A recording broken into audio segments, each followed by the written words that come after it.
ఇక్కడైతే ఫుల్ పొగమంచు ఉంది.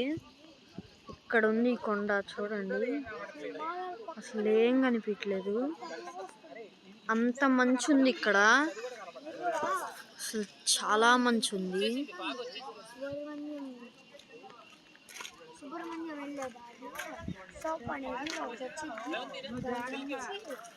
చూడండి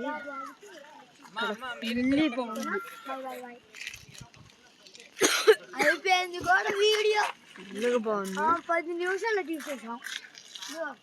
ఇక్కడ చూడండి, ఇంకా పైకి వెళ్ళచ్చు. ఆ పైకి వెళ్ళినాక వ్యూ చూపిస్తాను ఇంకో వీడియోలో. ఇక్కడైతే ఫుల్గా ఉంది. ఇదైతే ఒక కొండ. గూగుల్ మ్యాప్స్లో సెర్చ్ చేసి మీరు కూడా రావాలనుకుంటే రండి. ప్లేస్ ఏంటంటే కుక్కి సుబ్రహ్మణ్యం టు మైసూరు. ఇక్కడ అసలు చూడాలనిపిస్తే ఇంకా ఇంకా చూడాలనిపిస్తుంది, అట్లా ఉంది. అందుకే బాగుంది. ఇక్కడికి రావాలంటే రండి. Please like, share, subscribe. ఇంకోటి చూపిస్తాను మీకు.